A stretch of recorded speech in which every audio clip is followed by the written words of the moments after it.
warahmatullahi wabarakatuh. Perkenalkan, kami dari kelompok 5 di sini ingin mempresentasikan hasil dari penelitian kami. Sebelumnya perkenalan, nama saya Okesa Sabella. Perkenalkan, saya Dana Desuk dan juga Putra. Perkenalkan, nama saya Muhammad Faiz Abdul Latif. Nama saya Andrea Manika. Baik, langsung ke kelompok. Di sini kami mengambil judul penelitian yaitu analisis kecenderungan FOMO dan perilaku konsumsi bayi produk viral pada kalangan Gen Z.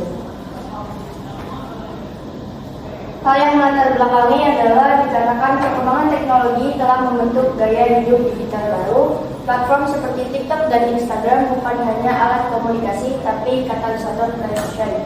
Sehingga fenomena ini memicu FOMO yang mendorong Gen Z untuk melakukan pembelian impulsif demi mengikuti tren viral dan seringkali tanpa pertimbangan lingkungan. Selanjutnya ada 3 tujuan dari penelitian ini. Yang pertama, untuk mengetahui seberapa besar kecenderungan FOMO pada kalangan Gen Z. Lalu yang kedua, untuk mengetahui gambaran perilaku impulsif bagi produk fashion viral pada Gen Z. Dan yang ketiga, untuk mengidentifikasi faktor-faktor dominan yang mempengaruhi FOMO dan impulsif. Selanjutnya akan dijelaskan oleh Mas.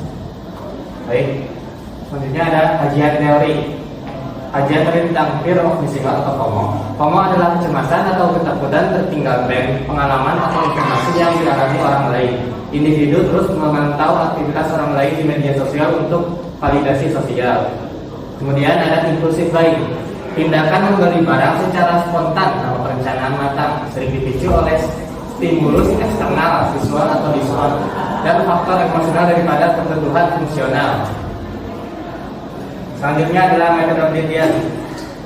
Pendekatan kualitatif dan deskriptif dengan pendekatan survei, angkat, dan wawancara. Subjeknya ada 30 mahasiswa aktif Universitas Siliwangi angkatan 2025 dari berbagai prodi.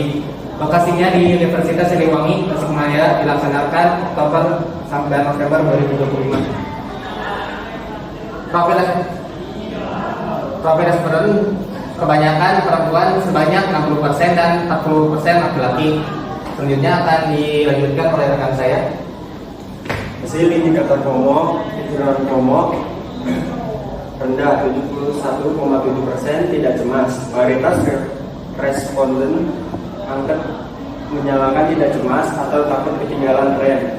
FOMO sebagai kecemasan sosial. Wawancara menunjukkan FOMO muncul sebagai rasa takut dianggap kudet atau tidak nyambung dalam pergaulan. Kebutuhan akan validasi sosial bagi Gen Z selalu update tren sudah menjadi kebiasaan sehari-hari agar tetap diterima oleh lingkungan sosialnya. Hasil perilaku impulsif buying spontan dan emosional. Keputusan belanja cenderung spontan atau perencanaan matang, didorong oleh visual produk yang menarik di media sosial. Banyak responden mengakui membeli karena penasaran dan review positif, berujung penyesalan karena barang tak terpakai dan harganya mahal. Faktor pendorong utama: intensitas media sosial, penggunaan 1-4 jam per hari, mengekspos mahasiswa pada konten viral terus-menerus. Algoritma FDV, strategi pemasaran, flash sale, diskon terbatas, dan traffic influencer. Persepsi kebutuhan, ilusi bahwa produk viral adalah kebutuhan untuk integrasi sosial. Lanjut sama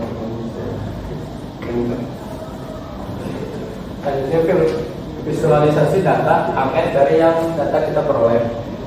Dari indikator FOMO, kecenderungan FOMO Gen Z tergolong rendah. Mayoritas responden yaitu 71,7% tidak setuju atau sangat tidak setuju, menyatakan tidak cemas atau tidak takut ketinggalan tren fashion. Selanjutnya indikator impulsif buying. Meskipun 65,6% responden merasa memiliki kontrol diri, persentase yang setuju pada perilaku impulsif adalah 34,5%, lebih tinggi daripada persetujuan terhadap FOMO, yaitu 28,3%.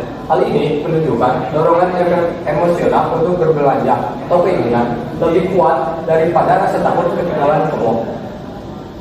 Jadi, untuk kesimpulannya, kecenderungan FOMO atau fear of missing out pada Gen Z di Universitas Siliwangi tergolong rendah. Sebagian besar responden tidak cemas tertinggal tren fashion viral. Walaupun begitu, sebagian kecil merasa ada tekanan sosial untuk mengikuti tren agar tidak dianggap kuno atau terisolasi. Pembelian didorong oleh faktor visual dan promo sesaat, bukan kebutuhan, sering berujung pada penyesalan. Faktor yang mempengaruhi FOMO dan impulse buying: yang pertama, intensitas penggunaan media sosial, khususnya platform seperti TikTok dan Instagram. Yang kedua, strategi pemasaran digital seperti diskon terbatas dan flash sale. Yang terakhir, yaitu persepsi kebutuhan akan produk. Baik, mungkin itu pemaparan dari hasil laporan penelitian kami. Mohon maaf apabila banyak kesalahan. Sekian dari kami kelompok 5. Assalamualaikum warahmatullahi wabarakatuh. Waalaikumsalam warahmatullahi wabarakatuh. Ya, perkenalkan, saya Oktia Salsabella dari Informatika 25 dari kelas D. Di sini saya izin mewawancarai ya. Ya, boleh. Boleh memperkenalkan diri terlebih dahulu. Baik, perkenalkan nama saya Alia Ramawati Putri dari jurusan Gizi. Oke. Mungkin langsung aja ke pertanyaan yang pertama. Sebutkan media sosial yang paling sering Anda gunakan untuk melihat tren fashion. Biasanya ya aku tuh kalau lihat-lihat tren kayak gitu tuh dari TikTok atau enggak Instagram gitu kan. Biasanya kan lebih update ya kalau TikTok sama Instagram. Betul. Oke, terus kira-kira berapa lama sih waktu yang dihabisin per hari buat ngeliat konten fashion di medsos itu? Biasanya aku 2 jam paling lah 2 jam deh, ketang itu paling sebentar sebenarnya. Tergantung lagi gabutnya atau enggak gitu. Kalau misalkan aku lagi gabut kalau nggak ada kegiatan, aku biasanya paling lama tuh berapa gitu. Ada mah 4 jam, lebih dari itu juga. Iya. Terus misal nih kamu ngelihat banyak teman gitu atau influencer di media sosial punya produk fashion yang lagi viral. Nah, itu apa yang biasanya kamu rasain gitu? Tergantungnya dari ketertarikan saya melihat produk itu. Kalau misalkan saya tertarik dan menurut saya bagus dan cocok untuk membeli produk itu, saya akan membeli produk itu. Kalau misalkan menurut saya tidak cocok memakai produk itu, saya tidak akan membeli produk itu. Mana perasaan Anda ketika tidak bisa membeli produk fashion yang sedang viral?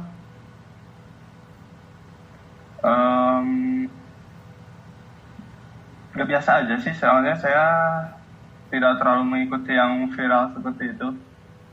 Apakah Anda pernah membeli produk fashion tanpa rencana hanya karena sedang viral? Kurang tahu sih, mungkin pernah, mungkin.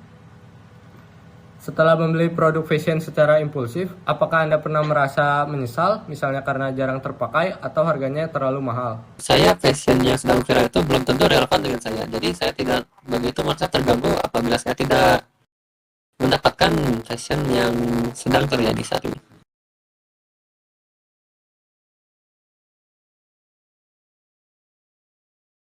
Tidak.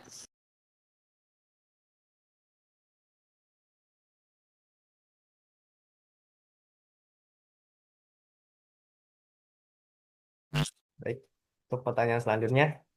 Setelah membeli produk fashion secara impulsif, apakah Anda pernah merasa menyesal, misalnya karena jarang terpakai atau harganya terlalu mahal? Oh, kalau beli yang lagi viral nih, pernah nih waktu dulu sempat beli CN, lumayan lagi hype gitulah warnanya, kombinasi warnanya. Cuman karena itu cuma tren doang, terus lama-kelamaan jadi udah nggak tren lagi, udah jarang orang yang make ya, jadi ya ngerasa nggak kepake aja gitu. Jadi ya cukup nyesel sih belinya. Baik, Terus pertanyaan terakhir, jika produk fashion viral tersebut sudah tidak tren lagi, bagaimana perasaan Anda terhadap produk yang sudah terlanjur Anda beli secara impulsif atau secara berlebih? Sebenarnya kalau emang sudah terlanjur dulu itu nggak apa-apa, bisa jadi koleksi juga buat nanti ke depan. Jadi tetap dipakai gitu. Iya. Oke, baik, terima kasih.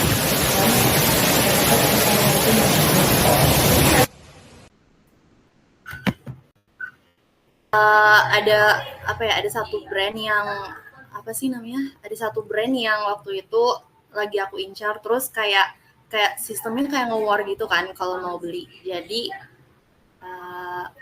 ya pernah merasa terdorong.